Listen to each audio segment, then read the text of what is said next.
চা আমার অনেক পছন্দ। সকাল সন্ধ্যা দুবেলাতেই আমার দুধ চা খাওয়া হয়, তবে রং চাটা খুবই কম খাওয়া হয়। যাই হোক, বাসায় একটা নারিকেল ছিল, তো আমি ভাবলাম যে আজকে নারিকেলের দুধ দিয়ে চা বানিয়ে খাবো, আর এটাই প্রথম আমার নারিকেলের দুধ দিয়ে চা বানানো হবে।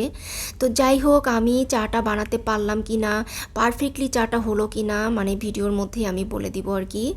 এখানে আমি একটা নারিকেল পুরাটাই কুড়িয়ে নিছি। নেওয়ার পর 1 কাপ নারিকেল আমি নিয়ে এখানে ব্লেন্ডার জগের মধ্যে 1 কাপ নারিকেল ঢেলে দিব, আর পানি দিব হচ্ছে প্রথমে 1 কাপ পানি দিছি, তারপর ভাবলাম যে আমি যেহেতু এক্সট্রা পানি আর ইউজ করব না, আরও আধা কাপ দিয়ে দিছি, মানে মোট 1.5 কাপ পানি দিয়ে এই নারিকেলের দুধটা আমি বানিয়ে নিব।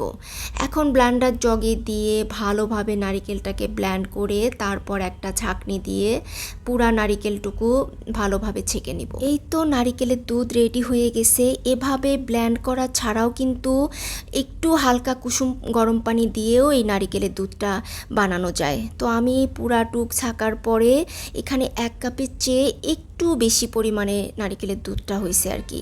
এখানে আমি আর কোনো গুঁড়া দুধ বা গরুর দুধ কোনো দুধ ইউজ করিনি, শুধুমাত্র নারিকেলের দুধটাকে ভালোভাবে জাল দিয়ে নিচ্ছি। ফুটে ওঠার পর এখানে আমি আমার পছন্দ মতো মানে পরিমাণ মতো চিনি দিয়ে দিলাম। আমি চাতে যেরকম চিনি খাই ঠিক সেরকমটাই দিলাম। তারপর চা পাতা দিয়ে দিছি, দিয়ে চা পাতাটা ফুটে উঠলে তারপর ছেঁকে নিব। আমি আসলে তখনও বুঝতে পারিনি যে নারিকেলের দুধটা ফেটে গেছে অলরেডি, মানে চা পাতা যখন দিছি তখনও আসলে ওইভাবে বোঝা যাচ্ছিল না। তারপর আমি এই তো চা নর্মালি যেভাবে বানায় ঠিক সেভাবেই দুধটা হচ্ছে শুধু নারিকেলের দুধ।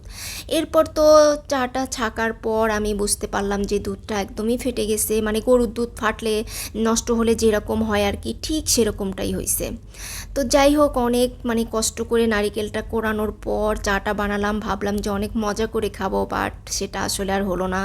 তো যাই হোক, আমি ফার্স্ট এবং লাস্ট টাইম ট্রাই করলাম, আর কখনোই আমি নারিকেলের দুধের চা বানানোর ট্রাই করব না। এত সুন্দর কালারটা হয়েছে, বাট খেতে একদমই বাজে। তো আজকের ব্লগ এখানেই শেষ করে দিচ্ছি। সবাই ভালো থাকবেন। আল্লাহ হাফেজ।